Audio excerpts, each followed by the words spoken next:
Kasunod ng paglagda ng gobyerno at ng Moro Islamic Liberation Front sa Normalization Annex ng Bangsamoro Framework Agreement nitong Sabado, tinututukan na ang decommissioning body na pagsusukuan ng maarmas ng MILF.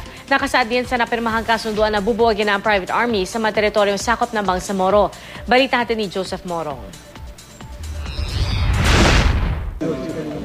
Nabunutan ng tinik, yan daw ang pakiramdam ni MILF Chief Negotiator Mahaghir Iqbal na mapirmahan na nila ang Annex na Normalization ng ika-4 at huling Annex ng Framework Agreement on the Bangsamoro. Ang Normalization Annex kasi ang nagdedetalye ng decommissioning o ang hindi na paggamit ng armas ng pwersa ng MILF.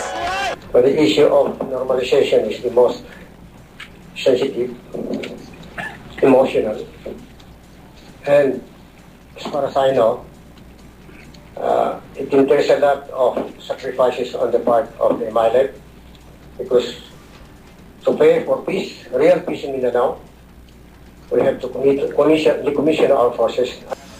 Sa ilalim ng Annex, ito turn over ng MILF ang mga armas sa isang Independent Decommissioning Body o IDB. Ang IDB ang mag-iimbentaryo ng bilang ng armas at mga miyembro ng MILF. Pero ang gobyerno at MILF ang magdedesisyon kung saan itatago ang makokolekta mga armas. Aalamin din ng gobyerno ang mga pangangailangan ng mga miyembro ng Bangsamoro Islamic Armed Forces o BIAF para makagawa ng komprehensibong socio-economic program. Pabibilisin din ang proseso sa mga pagresolba sa kaso ng mga kinasuhan o nahatulan kaugnay sa armed conflict sa Mindanao. Magtatatag din ng Joint Task Forces sa 6 na kampo ng MILF sa Maguindanao, Lanao del Sur, Lanao del Norte para maihanda ang mga lugar para sa mapayapang mga komunidad.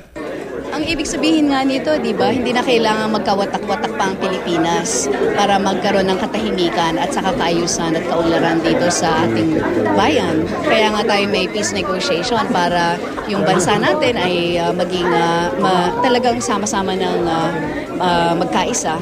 Dalansagan din ng private army sa mga teritoryo ng Bangsamoro pero hihintayin pa ang rekomendasyon ng Joint Normalization Committee kung paano ito isasagawa. Sa addendum naman, sa Bangsamoro Waters magkakaroon ng Zone of Joint Cooperation sa Sulu Sea at Moro Gulf kung saan magkakaroon ng preferential rights na mangisda ang mga naninirahan sa Bangsamoro Government.